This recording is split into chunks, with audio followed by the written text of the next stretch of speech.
everyone, and welcome back to SALT Talks. My name is John Darcy.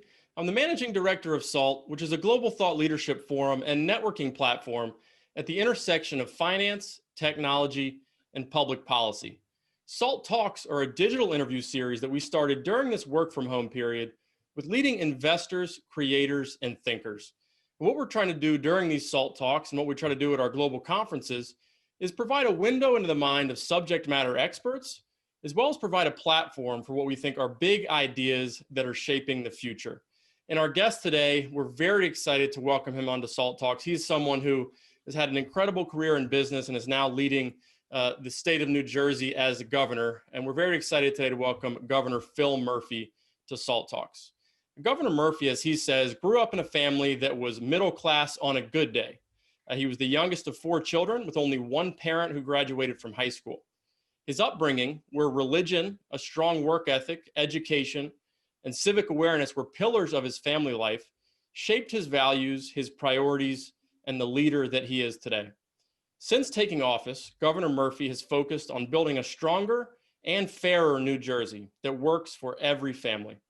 He signed legislation putting New Jersey on the path to a $15 an hour minimum wage, enacted the nation's strongest equal pay law to combat gender wage discrimination, and he's ensured that all workers have access to paid sick days and expanded the state's paid family leave provisions. Governor Murphy restored state funding for Planned Parenthood and other women's health programs, including family planning services. He also made New Jersey a national leader in tackling gun violence and has expanded protections for the state's immigrant and LGBTQ communities, among others. Nationally, he served proudly as New Jersey's sole representative on the board of the NAACP, the world's oldest civil rights organization, and as the finance chair for the Democratic National Committee. In 2009, he answered President Obama's call to service, and following his confirmation by the U.S. Senate, he became the U.S. ambassador to the Federal Republic of Germany, where he served until 2013. He's a proud product of the public school system, and he also holds degrees from Harvard University and the Wharton School of Business at the University of Pennsylvania. Just a reminder, if you have any questions for Governor Murphy during today's SALT Talk, you can enter them in the Q&A box at the bottom of your video screen. And hosting today's talk is Anthony Scaramucci, the founder and managing partner of Skybridge Capital, a global alternative investment firm. Anthony is also the chairman of SALT, and Anthony's tenure in government, as I like to say when we have other public officials on, not quite as long as Governor Murphy's tenure so far in government, but we're hoping that maybe Anthony one day can build on those 11 days that he served in the Trump administration. You see how he starts out, Governor? Listen, if you have a one-day program where I can be the comms director for one day so I can have an even dozen of days in public service, it's just something I'm going to throw out there. But it's great to see you, Governor. I know you and I both don't believe in fake news, but since I'm lying about my age, I don't want to let people know how far back you and I go. Okay, so it's nice to meet you, sir, for the first time. But in all seriousness, Governor Murphy and I go back about 30 years. It's certainly hard to believe. But let's take it way back, Governor. Tell us something about yourself that we couldn't find on Wikipedia or from your very august resume. John Darcy, thanks for your introduction. And Anthony, it's great to be with you. You and I go back, as you say, over 30 years. And it's really, really good to be with you, virtually as it is. Listen, John said it. We grew up, we were in what you would call, I think, working poor circumstances. In other words, both my parents worked, we all worked. I worked under the table as a dishwasher in what we call a coffee shop outside of Boston when I was 13, the summer of 13 going on 14. So it wasn't that we weren't willing to work, we just didn't make enough money. But we were living on top of each other. But I got to tell you something, I wouldn't trade that for anything. Our kitchen tables were tight, but we talked about civics, politics, union leaders, Jack Kennedy, Bobby Kennedy, Martin Luther King. My oldest, I'm the youngest of 4. My oldest sister would debate my dad about the civil rights movement or about the Vietnam War, about the Catholic Church. I mean, it was an incredible and tight family growing up. And it's frankly, we now, Tammy and I, and you go back with Tammy over 30 years as well, we have 4 kids, and we've been trying to replicate that same sort of ambiance, that same sort of atmosphere at the kitchen table since we've had kids. So again, it was a great family upbringing, and we're trying to do our best to give the same to our kids. Well, I appreciate it. And I've been to your beautiful home and met your kids, and they're adorable people. God bless you for that, Governor. I want to go right into the COVID-19 situation. You've been one of the big leaders in terms of explaining to people what they need to do from a public health and public safety perspective. I'd like you to talk a little bit, if you don't mind, about some of the business operation restrictions and the potentiality of school closures and what factors are going into your decision-making on restrictions right now. I know that you shut down youth sports, indoor youth sports, temporarily until January 4th. Where do you think that goes? What factors will go into the decision of potentially reopening? Just let us into the inner sanctum of your thought process and your team. Yep, all good questions.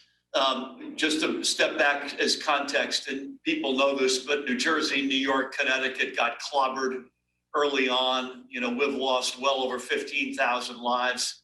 And we were able to, and we were scrambling. I mean, there's just no two ways about it. The country was scrambling, and we certainly were in this region of the state. We beat the curve down with the help of millions of New Jerseyans, and we had a relatively peaceful summer. Remember, Anthony, we were doing most of our living outdoors where the virus is a lot less lethal. We get back to school, you get some religious holidays, the weather gets colder, pandemic fatigue goes up. You begin the sort of the one after the other holidays of Thanksgiving, Hanukkah, Advent, Kwanzaa, Christmas, New Year's. The epidemiological curve then surges again, and we are in the thick of it again. And you know, we're printing 5,000 or more cases a day. People sadly are dying. Our hospitalizations are up. And I will just say this, it's going to get worse before it gets better. The very bad news is the next couple of months, I think, are going to be lousy in all the metrics we look at and all the sacrifices we're going to have to make. The very good news is these vaccines are real, and they're coming soon. So we're going to be light years in a different place by the spring. So we look at a number, when we see transmissions, we try to be surgical. In the spring, we had no choice. We were at the edge of the abyss. We didn't know if we were going to run out of hospital beds or ventilators. So we had to shut the whole place down. I don't anticipate that, Anthony, now. Is it a possibility? Yeah, it is. But we're trying to be much more surgical. So we saw, for instance, I'll give you 2 examples. Indoor dining late at night, people got sloppy. The restaurants, not all cases, but many cases started to look more like clubs. Bar seating in particular was a source of transmission. We said, okay, after 10 o'clock, you got to shut on indoor dining. Likewise, you mentioned youth sports. We're seeing transmission, not necessarily in the sport, but in the adjacent activities, whether it's locker room, convening for pizza in the basement afterwards, whatever it might be. We put a temporary halt December 5th to January 2nd on indoor sports. I hope we get back and have an indoor winter season. The last thing I want to do, I've got 4 kids, they all play sports. I don't want to be the one that doesn't allow the high school senior to have that final basketball season or whatever the sport may be. So I don't think we have to shut the whole place down, but I have to say everything is on the table, and it's going to get tough. It's going to get worse before it gets better. You know, I think one of the things that you've done a great job of explaining, Governor, and I just want you to address this because you mentioned the hospital beds. Some of my friends who are libertarians say, well, I know the risks. Why can't I just go out and do whatever I'm going to do? And if I get it, so be it. But I point out to them, there's only a million hospital beds in the United States. We have over 100,000 people in those beds right now that have COVID-19. And so how do we get that information out there? How do we get that level of community awareness out there so that we are saving each other? And our libertarian idea of individualism is, hey, I'm going to decide to stay home to protect my family and to protect my fellow citizens. Yeah, it's hard, and it's gotten harder, Anthony. And that person that wants to do that, God bless them. Here's the other problem. Not only can they get sick, but if they're healthy, it's less likely they'll get sick. They can still get sick, but it's less likely. But they can easily transmit the virus to somebody who's older, somebody who's got underlying health conditions. And they can, even with their own view of what a best intention is, they can infect someone. They can, God forbid, that person could get hospitalized or die. I think we have to continually plead with the public megaphones that we have. We've been able consistently to find common ground with the Trump administration in our hour of need, on testing, on ventilators, on bed capacity. I'll forever be grateful for that, but I will forever bemoan the lack of a consistent national message that transcends politics. This, frankly, has nothing to do with politics. That was, you know what, this is what your behavior has to look like. You gotta wear these. They matter, not just for others, but for you. Just a consistent national talking points, consistent national themes, policies. I bemoan the lack of that. And I think we've suffered and paid a big price from that. I hope that will change. I anticipate it will change. But in some respects, the horse is out of the barn. It's much easier to have done that early on in the pandemic when everybody was rightfully unified in their fear. They just didn't know what they were facing. The passage of time has allowed too many horses to get out of the barn, and I worry that it's going to be hard to pull some of that back in. No, well, we've had public health and safety officials on. Dr. Vivek Murthy, who's now going to go on to be the Surgeon General again, did say it is easier to slow down the curve before it gets to that exponential hockey stick than it is to now bend the curve. But with that, you're talking about vaccines, Governor. What is New Jersey's plan for rolling out the vaccine, including the education, to ensure the mass adoption of that vaccine? Yeah, I mean, that last point is a big one. We've got a big anti-vax block in our state, as there is in every state. We certainly have it here. They're unified and they are loud. And by the way, not lately, Anthony, the past couple of months has been pretty much politics free in our deliberations on the vaccine. But in the summer, into the early, sort of into Labor Day, a little bit too much political noise around the vaccines as it relates to the election. And there was some amount of noise. We probably still have some amount of folks who are recoiling from that. I personally think the vaccine development has been nothing short of miraculous. It's safe based on everything we know. So we've started a public campaign already. Our aspiration is to get 70% of our state vaccinated. That's a reach, but we're going to try. We'll get a first batch within a week if it goes well at the FDA for the emergency use authorization, and we'll begin getting the Pfizer vaccine first and then Moderna, and each week we'll get larger and larger doses. We've submitted our plan. It's now fine-tuned down to literally where it's going to get drop shipped. Healthcare workers and long-term care residents and staff are the first priorities, and then we'll go from there. Vulnerable communities, other essential frontline workers. I think, Anthony, by April, May, we have a wide availability to anybody in our state who wants a vaccine. And that, to me, is a complete game changer.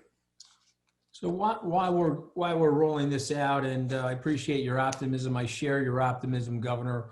Tell us what New Jersey is doing to help small businesses during the pandemic. And I know you as a business person who is an incredibly strong, business-minded progressive. Would that be a fair description of how you see yourself, Governor? I think that's right. I mean, I call myself a pro-growth progressive, which is a different way of saying that. Yeah, exactly. So what are we doing for these small businesses, sir? So they've been crushed. That's not news, but that's a fact, especially the restaurant and hospitality sector.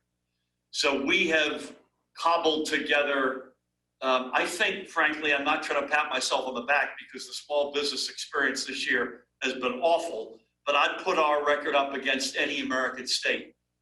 We have put grants, loans, literally capital into, I think at this point, 35,000 small businesses. The overwhelming amount of those funds have come out of CRF or coronavirus relief funds that we have deployed into small businesses. And so we've gotten, as I say, to 35,000 or more. I speak to these business owners all the time. It's been a godsend, a lifeline, and the big but is we need not just a vaccine, but we need multiples of that. And that gives me the opportunity to get on both knees and beg for a big federal stimulus bill. You and I were texting back in the spring. I had seen you on television, and you were, in the, as I recall, the $3 trillion neighborhood. I continue to think this is a $3 trillion moment. Yeah. It's not a $900 billion moment. I'm grateful for that. I'm grateful for folks coming together, and believe me, I'll take it. But we need more. And if you're unemployed, if you're a small business, if you're a restaurant in particular, if you're a state that's got to keep a budget and keep employment of frontline workers who are delivering services, or local budget, local governments, at so many levels, we still need a big federal moment that meets the moment that this pandemic has presented us. Well, I appreciate you remembering that, Governor, because John Dorsey and I did the economic analysis, and these stimuluses need to be way bigger. Just imagine if we had a homeland invasion of a sovereign government with its army that killed 280,000 Americans, was killing 2,000 or 1,800 Americans a day, but wounding 150 to 200,000 Americans. What type of response would we have from the government? And that gives you the sense for the scale that I think we need. And I agree with you. I want to talk a little bit about what's afflicting not just the state of New Jersey, I would say the Northeast, it would also be California. It is the tax changes that took place in 2017 with the SALT tax reduction, and also now the pressure on the states and the new taxes that you've had to impose to try to help close the deficit there. We are seeing some predictions of migration. Our old employer, Goldman Sachs, as an example, where you were once a partner, considering moving the wealth management business or the asset management business to South Florida. What are your thoughts on all this? What are your predictions about the potential migration, and how do you plan to keep businesses and workers in the state of New Jersey? It's funny, when I was listening to John Dorsey in your introduction, and when I see your name and I see SALT beside you, I think always they got to come up with a different name on the cap on state and local tax deductions. So you're hit in a drive-by shooting innocent bystander. Right. Listen, we're going to continue to do everything we can to get that cap lifted. Let me just say that specifically. It's damaging as heck, and it's not just New Jersey, but it's really crushed us. And I didn't like it. I don't like it, and I won't. I'll continue to do everything I can to get it lifted. And so that's just a specific answer to that. I think it was a huge blunder as a federal tax policy, and it happened. It happened before I got here. So I got elected in November of 17. That happened in Washington in December of 17, and I was sworn in January of 18. Having said that, we bill ourselves as the #1 state in America to raise a family. And it's my job to make sure that folks see the value in what they pay and what they get back for that. So we have the #1 public education system in America, 2 years running.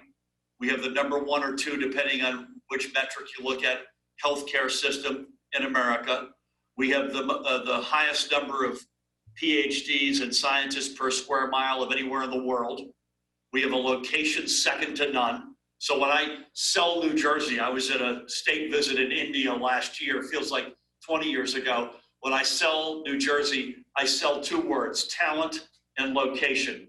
And that's, if you look at our administration, that's where our overwhelming amount of our investment has been, including in a dire fiscal budget reality that we're going through right now, with ring-fenced education, workforce development, higher ed support, as well as infrastructure. Today, Anthony, just was outside across the street at Newark Penn Station, talking about the beginning right now of rehabilitating and bringing back to life the beautiful, what was the beautiful Newark Penn Station, 7th busiest rail station in America, which has been left to go for far too long.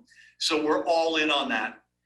The pandemic has had a wrinkle, I have to say this. So in other words, if you're working and you've got kids you want to get educated, we want to be either a state or the state of choice for you. Quality of life, school, convenience, commuting, healthcare, you name it. The pandemic has added a dimension to this, which is fascinating. And you've seen this. You see a lot of folks rejecting a vertical work environment or a vertical living environment or an urban environment, period. And then not, in fact, going to South Carolina or Florida, particularly if they've got kids that they want to get educated, and particularly if headquarters remain in New York or Philadelphia. And by the way, I do nothing but root for the success of New York City and Philadelphia, because in so many respects, as they go, we go. But this whole notion of, I want a backyard, I'm working from home at least for another 6 months or a year, I want to get my kids educated.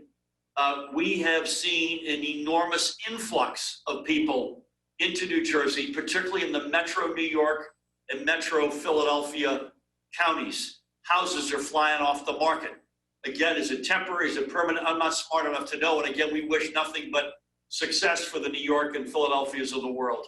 But that is a dimension that if you and I were talking 9 months ago, we still had a lot of people coming here, but the acceleration is really, really striking over the past 9 months.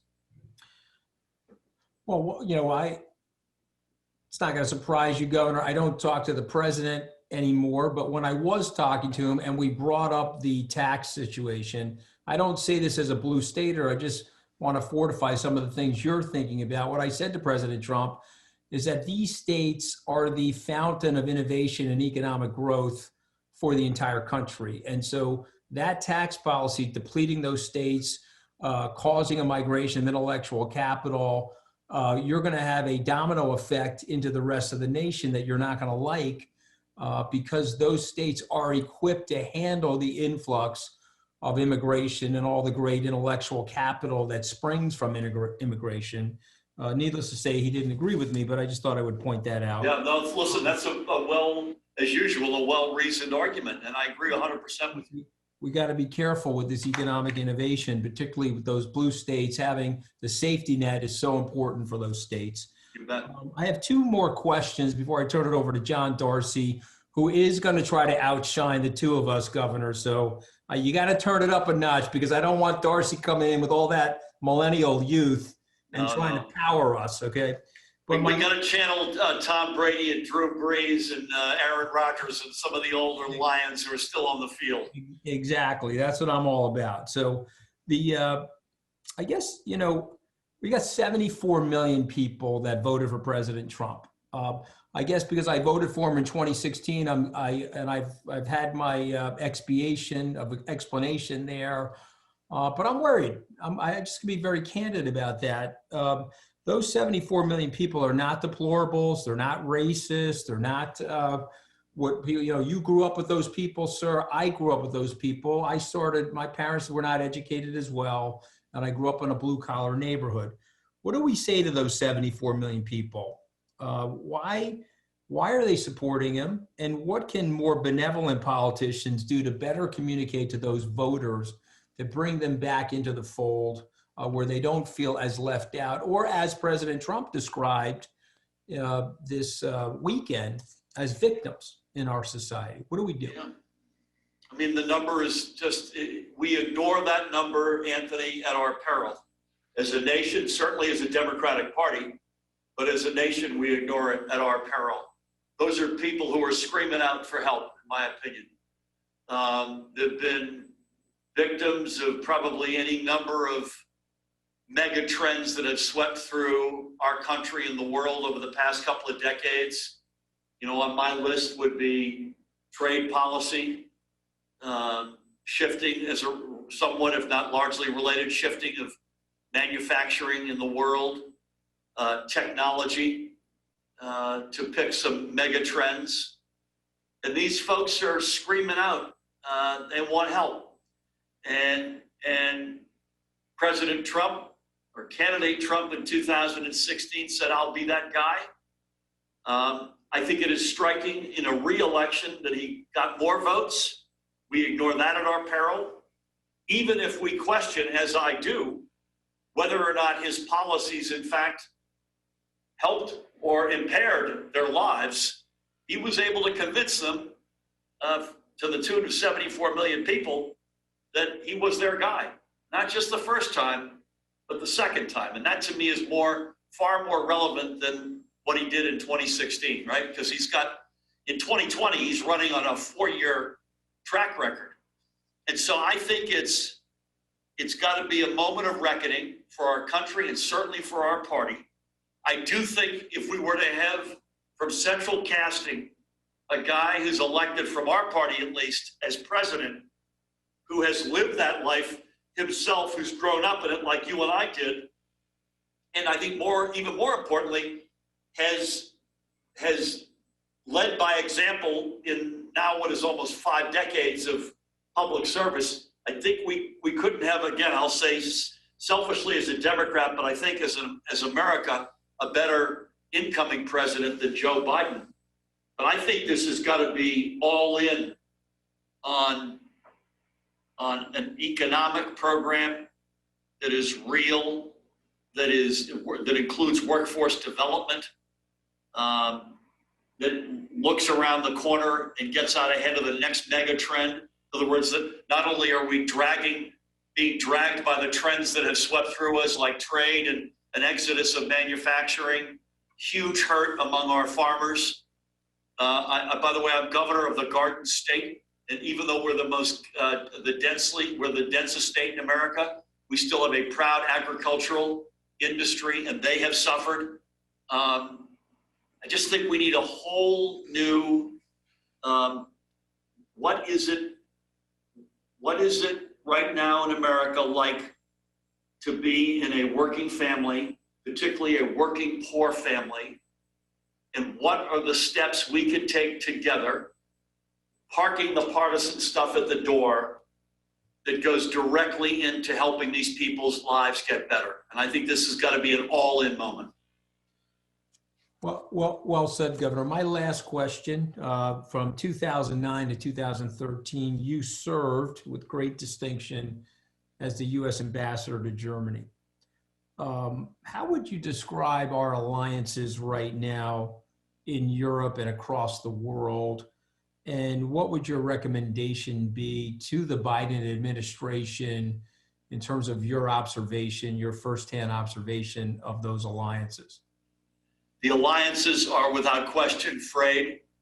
They've been damaged, but they're not destroyed.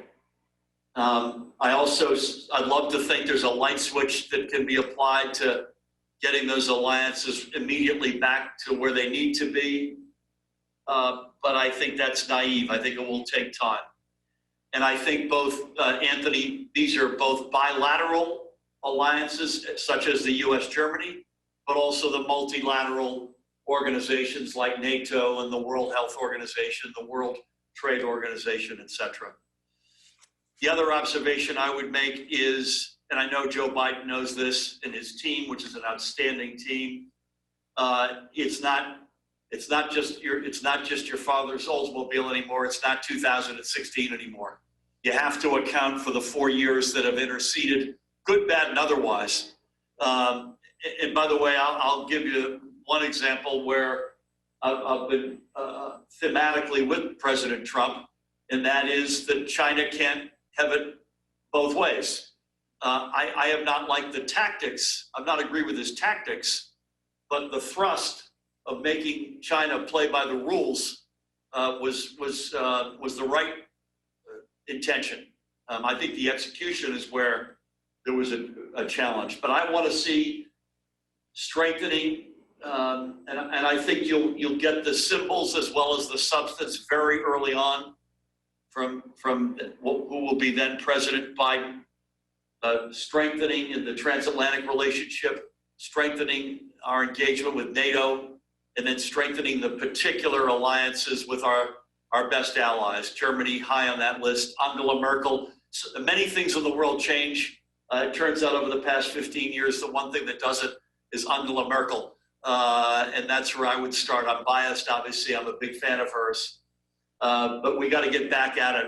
We are stronger. And by the way, last comment, we wouldn't do what I've just said because it's nice to do or it's good for them. What I've just suggested, strengthening those relationships and alliances, is in our cold-blooded national selfish interest. And that's why we should do it.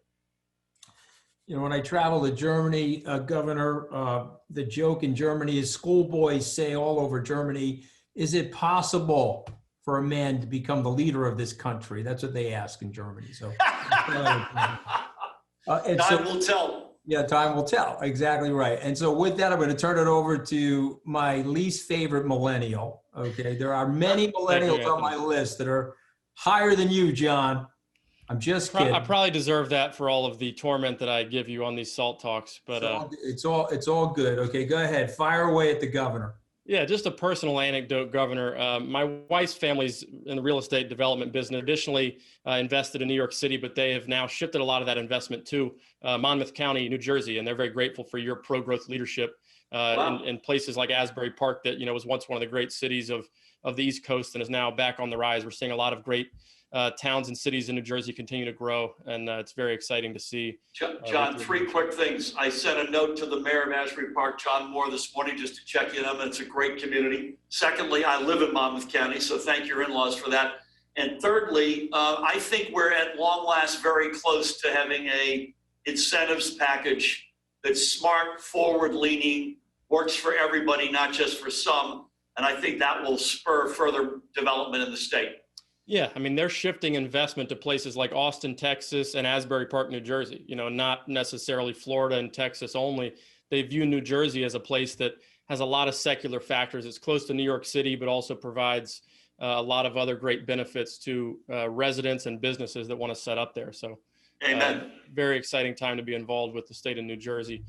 I want to talk about Vice President Biden, or now President-elect Biden. You know, I view you guys in somewhat of a similar light in that you're deal makers. You know, you're very good at getting in the room and convincing people to come up with common sense solutions. What do you expect the Biden administration to prioritize in its first 100 days? And if you were the policy czar, let's say, in the Biden administration, what would you push the administration to focus on early on? So I'll leave aside foreign policy for a second, John, in answering this, because among other things, Anthony and I just talked about that, but obviously strengthening our alliances would be high on the list, but I'll put that aside. The president-elect and I had a good conversation on Saturday night, so a couple of nights ago. I think there are three big ones, it seems to me. Get a hold of the pandemic with that consistent national set of policies and talking points. This is what we're going to do. This is what we're about. Values-based. So pandemic, federal stimulus. I think no matter what happens between now and January 20, I was just on the phone with Speaker Pelosi. And again, I'll take anything right now, and I applaud the folks trying to get a deal done. But no matter what it is, it's going to be only a fraction of what we're going to need. So if it's $900 billion, it's, you know, we're going to need 2 or 3 times that. So stimulus. And I think thirdly, infrastructure. President Trump, or President-elect Trump, when he came in, he wasn't my guy, but I said, listen, the one area which he talks a really strong game where I could see common ground is infrastructure. Unfortunately, that has largely been just that. That's largely been a talking piece. It hasn't been a big substantive part of his agenda. I am thankful that he green-lighted a very big bridge project in New Jersey, which is part of the broader Gateway project. but I think the Biden administration will get all over infrastructure, all over the entirety of the Gateway project, which is a game changer for the Northeast corridor, including for New Jersey. So that's my big holy trinity, putting alliances, foreign policy aside, pandemic, stimulus, infrastructure. So you have a business background, you're a pro-growth progressive. How quickly do you expect the economy to start to normalize once the vaccine takes hold? You know, I think we're expecting the vaccine to be administered pretty heavily late Q1 into Q2 and into the second half of next year, potentially have a lot of the population vaccinated to the point where we can get back to some level of normalcy. From an economic perspective, what do you expect the economic recovery to look like starting in the second half of next year into the next several years? I will tell you, I was going to ask Anthony this as well. I'd love yours, and John, your opinion and Anthony's on this. I think you see a significant bounce/spike if the public health trajectory goes as we're talking about. So everything from very bad couple of months, but vials begin to be delivered next week through broad access to a vaccine by April, May. I think you see a very significant bounce spike up in Q2 and Q3. And I think you probably then stabilize at some level, which is still, I would guess, for a couple of years at least, trying to get back completely on our feet. So again, a spike up, and then a fairly sort of static period of moderate finding our way that I think could be a couple of years. Can we avoid it being K-shaped? You know, there's a lot of talk about a K-shaped recovery. How do we avoid leaving so many more people behind that are already disillusioned and might have led them to vote for someone like President Trump? Yeah, so you need a big, I've said this many times, I'll say it again with you guys. History will not be unkind if we overshoot with federal stimulus. I think it'll be brutally unkind, not just to the historians, but to the individuals if we undershoot.